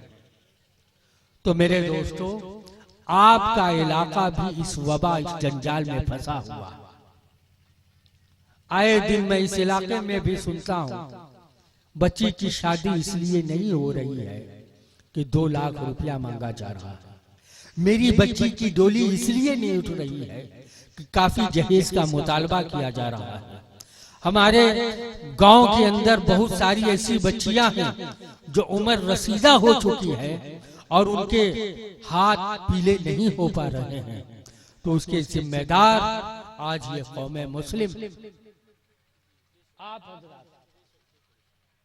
मेरे दोस्तों, इस्लाम के मुकद्दस शहजादों, दीन का दर्द रखने वाले गैरतमंद मुसलमानों, आप जरा सोचो, आप अपने आप को झंझोड़ो, अपने सोए हुए ज़मीर को जगाओ, तुम्हारा एहसास जो मुर्दा हो चुका है उस एहसास मुर्दा को जिंदगी में तब्दील करो। और वो होगा कैसे? इस तरीके से कि तुम जगह ब जगह मीटिंग करो, जिस तरह लोग कर रहे हैं। यकजा हो, वहां का इमाम मस्जिद हो, उस इलाके के उलमा हो, वहां के लोग हो, आवाम हो, यकजा बैठे और सोचे कि इसका सद्देबाब के लिए, इसके बंद करने के लिए कौन सा कदम ठोस होगा, कौन सा मजबूत कदम हम उठाए कि जिससे ये जहेज के मुतालबात खत्म हो जाए। अल्हम्दुलिल्लाह आज के नफरतों के माहौल में जरूरत है कि कौम की बच्चियों के आंसुओं को पोंछना, गरीबों के दुख दर्द पे मरहम रखना। अगर सही मानों में तुम दीन का दर्द रखने वाले बंदा हो, तुम अल्लाह जल्ला शानहू के हुजूर अपने आप को तज देने वाले, पेश करने वाले हो, और तुम्हें आखिरत पे यकीन है कि मुझे कब्र की हवलनाकियों से गुजरकर मुझे मैदान महशर में अदालत दावर यानी अल्लाह की अदालत में मुझे हाजिर होना है, और नबी पाक सल्लल्लाहु अलैहि वसल्लम की शफाअत कुबरा हमें लेनी है, तो तुम्हें अपनी जिंदगी के अंदर ये करवट लानी हो, वरना कल कयामत में जब सबके नामाए आमाल होंगे, तुम्हें अपना हिसाब देने की बारी आएगी, तो तुम यही कह के गुजर जाओगे कि अल्लाह मुझे इल्म नहीं, ये अल्लाह जहेज की लानत को मैं नहीं जानता। क्या तुम ये कहकर बच जाओगे कि मौला हम हक तलफी नहीं कर रहे थे, हम इल्मे मीरास से वाकिफ नहीं थे, ऐ अल्लाह हम आपस में हमेशा इत्तेफाक की, हम राय की बातें करते थे, तुम वहां कह के ये बच नहीं पाओगे, बल्कि वहां नामाए आमाल पे तुम्हारी जिंदगी के हर एक लम्हा, तुम्हारी जिंदगी का हर एक आन, तुम्हारी जिंदगी की ये गिनती की सांसें, तमाम के अमाल वहां दर्ज होंगे, वहां झूठ नहीं बोल पाओगे। लिहाजा आज ले उनकी पनाह, आज मदद मांग उनसे, कल न मानेंगे कयामत में अगर माने। तो मेरे दोस्तों, मैं आपसे बड़ी मोहब्बत, बड़ी ही अकीदत के साथ ये ऐलान करना चाहता हूँ कि जहेज की लानतें जो हर तरफ बरस रही है, लोग जहेज का मुतालबा करके पैसे लेकर ये समझते हैं कि मैं दौलतमंद हो गया, एक गरीब को उसकी जमीन बेचने पर हम और आप मजबूर कर रहे हैं। गांव के अंदर कुछ टूटे फूटे सामान थे, वक्त आने पर उसका भी वो सौदा कर देता है, फकत इसलिए कि मेरी बेटी अपने ससुराल चली जाए। तो ऐसा वक्त इन गरीबों को मत दो, अपने आप को समझो कि तुम उम्मत में सबसे बेहतरीन हो, तुम नबी की उम्मत हो, सबसे बेहतरीन कौम हो, तो तुम्हारे आमाल भी सबसे अच्छे हो। लेकिन इस्लाम तेरे चाहने वाले न रहे, जिसका तू चांद था अफसोस वो हाले न रहे। तुम तो अच्छे नजर आते हो, लेकिन तुम्हारे आमाल अच्छे नजर नहीं आते। औरतों के हवाले से मुफ्ती साहब ने कहा, मर्दों की जिम्मेदारी के बारे में आपको बताया, मुआशरे में कैसा मिजाज तुम्हें रखना है ये भी बताया, तुम्हारा अखलाको किरदार किस तरीके से होना चाहिए ये भी तुम्हें यहाँ से मैसेज मिला। तुम्हारी जिंदगी के सुबह शाम कैसे गुजरने चाहिए, तुम्हारे पड़ोस में कोई गरीब रहता है, उसकी गुर्बत के साथ तुम कैसे पेश आओ, तुम्हारे मोहल्ले में, तुम्हारे गांव में अगर कोई इंसान है जो मदद का तालिब है तो तुम उसकी दस्तगीरी कैसे करो, ये तमाम बातें आज इस रात इसी स्टेज से तुम्हें बताया गया।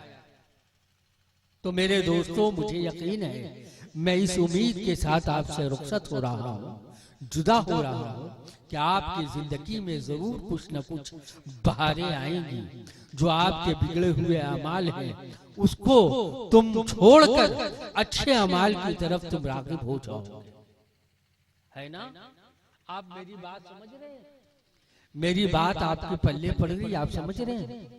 मैं फकत यही जहन और फिक्र देना चाहता हूं कि आप जहेज वाला जो मसला चल रहा है उसके लिए कुछ कोशिश करो। तुम ना जहेज दो और तुम जहेज ना लो। इंशाअल्लाह मैंने देखा है कि वो लोग जिन्होंने लाख 2 लाख नहीं 10-10 लाख रुपये जहेज के लिए हमारे शहर में खुद गया में लोगों ने लिया है, लेकिन 1 माह के बाद देखा तो 100 फकीरों का वही बोसीदा हाल, वही रफ्तार, वही किरदारो अमल, जिंदगी के अंदर कोई भी तब्दीली नहीं। क्यों? इसलिए कि उसने किसी से जबरन और कहरन उसने पैसा लिया था, और जबरो तशद्दुद के साथ जो माल लिया जाता है वो माल के अंदर अल्लाह की बरकतें खत्म हो जाती है, खुदा की रहमतें उस माल से दूर हो जाती है। तो कहां से तुम उस माल को माल नहीं बल्कि उसे मिट्टी का तोदा और ढेर से। मेरे दोस्तों, आप अपने अंदर तब्दीली लाइए। और हाफिज बशीर साहब का तहे दिल से मैं मशकूर हूँ, शुक्रगुजार हूँ कि इतना अच्छा मजमा आपने सजा लिया और यहाँ पे उलमा को बुलाकर अमली पैगाम भी उन तक पहुँचाने का आपने बहुत ही अच्छा रास्ता ढूंढा। अल्लाह रब्बुल इज्जत आपकी इस मेहनतों को, इन काविशों को, लोग जलसा बहुत करते हैं, मैंने बहुत जलसे सुने हैं, देखे हैं, हाजिरी भी हुई। जलसे के लिए महीने 2 महीने 4 महीने पहले से लोग चंदा करते हैं, कहां कहां जाते हैं, क्या नहीं करते हैं, 100 जतन करते हैं, कोशिशें अनथक कोशिश करते हैं, लेकिन अल्हम्दुलिल्लाह तने तनहा जलसा करना यह बहुत मुश्किल अमर है, बहुत मुश्किल अमर है। हम लोग भी जलसा करते हैं, हम लोग भी महफिल सजाते हैं, तन्हाई में बहुत सारे पापड़ बेलना पड़ता है, लेकिन माशाअल्लाह यह हाफिज बशीर साहब ने सूरत का सही मानों में इस आनंदपुर में हम सबों को एक खूब बेहतर आनंद दिया। आनंदपुर में हम लोगों को बहुत बेहतरीन आनंद मिला कि यहाँ मस्जिदों को देखने के बाद दिल ने ये गवाही दिया है कि अल्लाह इतना खूबसूरत, इतनी खूबसूरत मस्जिद छत्तीसगढ़ में बहुत दूर दूर गांव देहात और जंगलात कहां कहां हम लोग जाते हैं, इतनी खूबसूरत मस्जिद हमारी नजर में अब तक। अल्लाह फिर मैं दुआ करता हूं कि अल्लाह जल्ला शानहू प्यारे हबीब के सदक़े में, गौसो ख्वाजा के सदक़े में इस मस्जिद की हिफाजत फरमाए और इसे खूब सजाने की तौफीक अता फरमाए, लोगों को जाने की तौफीक अता फरमाए, मस्जिद को बेहतर से बेहतर रखने की तौफीक अता फरमाए। और जिस तरह आनंदपुर में हम लोग भरपूर आनंद के साथ आए हैं, यह आनंद सदा बहार रहे, हमेशा कायम रहे, आप खुश रहे, आपका गांव खुश रहे, हरियालियां रहे, ईमान की ताजगी रहे, आप बेहतर से बेहतर मुसलमान बन के रहे। और जो मेरे प्यारे आका बुजुर्गान दीन का फरमान आलीशान है, उस फरमान पे हम सभी खूब से खूब अमल करें। मेरे दोस्तों, ये हमारे चंद कलमात थे जो आपके दिल की गहराइयों तक में उतारने की सही नामुकम्मल कर रहा था। मुमकिन है मुफ्ती साहब की मुकम्मल बात ये औरतें ना समझ पाई हैं, लेकिन मर्दों की जात ने समझ लिया है। आप लोग समझ गए हैं, अपने घरों में जाके औरतों को जरूर समझा दीजिएगा। और जहेज वाली जो तहरीक है इसको भी आप लेके चलिएगा, ताकि एक इस्लामी मुआशरा बने, इस्लामी माहौल बने। अल्लाह आप सबों को खुश रखे, गाँव वालों को खुश रखे, मस्जिद को आबाद रखे और आपको बेहतर से बेहतर मुसलमान बनाए। और हम सबों को मकारी, अय्यारी, दगाबाजी, धोखाधड़ी, हसद, बुग़्ज़, रिया, इस तमाम खुराफात से हम मौला हम सबों को महफूज रखे। वस्सलामु अला मनित्तबल हुदा। अस्सलामु अलैकुम व रहमतुल्लाहि व बरकातुहू। और करीब आइए, सबसे बैठिए। सुभान अल्लाह, माशाअल्लाह। हजरात, शहजादे हुजूर शम्स मिल्लत के हवाले से आप तक पैगाम पहुंच रहा था कि सीने में अपने इश्क़ रिसालत जलाइए, बज़्म नबी में अपना मुक़द्दर जगाइए। बेटी हमारी कौम की दम तोड़ने लगी, इस शोले जहेज को बढ़कर बुझाइए। आइए हजरात, मैं अब दुआया कलिमात से नवाजने के लिए, फैज़याब करने के लिए शहजादे हुजूर सिराज मिल्लत पीर तरीक़त सरकार हुजूर नईम मिल्लत की बारगाह में अरीज़ा पेश कर रहा हूँ, बड़े ही अदब एहतराम के साथ कि हजरत तशरीफ लाएं। सिर्फ दुआओं से नवाज कर सलातो सलाम के बाद इंशाअल्लाह फिर मुकम्मल दुआएं होंगी। सिर्फ दुआया कलिमात से हजरत नवाजें और हम तमामी हजरात को फैज़याब करें।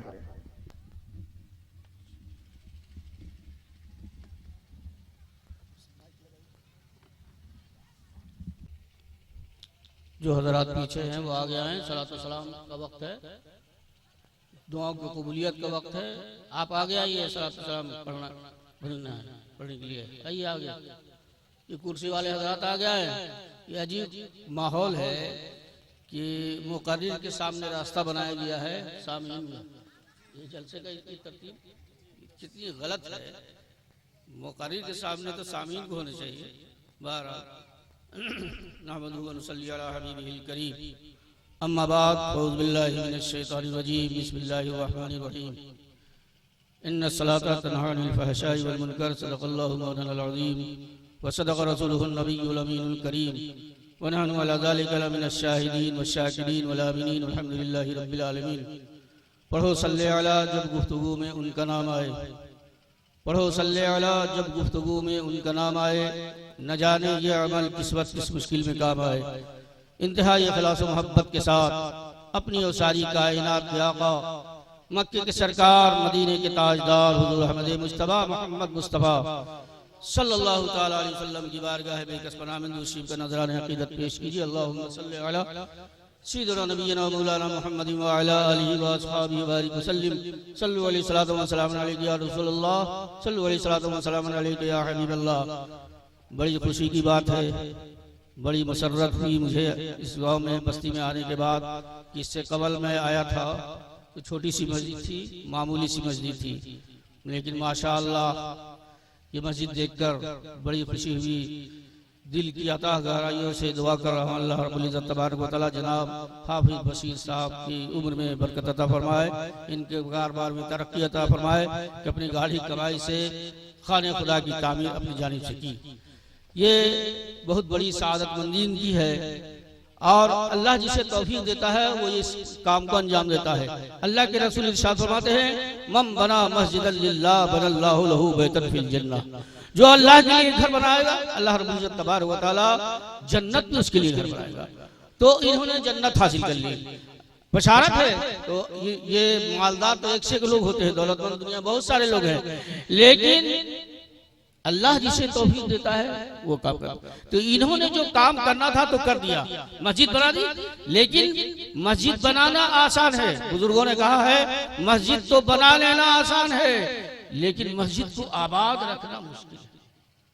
मस्जिद कमाल है नहीं बना लेना, कमाल ये है कि मस्जिद आबाद हो।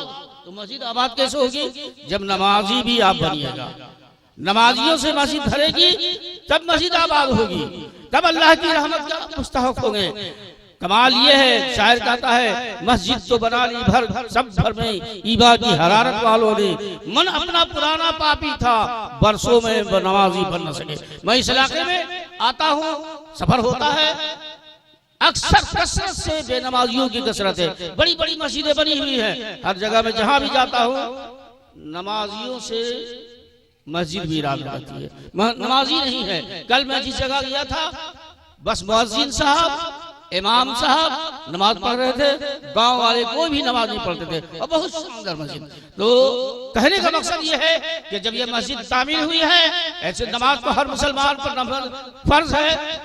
लेकिन मस्जिद जो आपने बना ली तो अब आपको ये भी गौर करना है, सोचना है कि ये खाने खुदा जो मस्जिद तामीर की जनाब बशीर साहब ने, ये आबाद कैसे रहेगी, आबाद भी रहनी है। तो आबादी उस वक्त होगी जब आप नमाज भी पढ़िएगा, नमाज से मस्जिद को आबाद कीजिएगा। वरना अगर आपने नमाज तो ऐसे ही मौके पर तो दे ही जाता है, इसीलिए तो वक्त को बर्बाद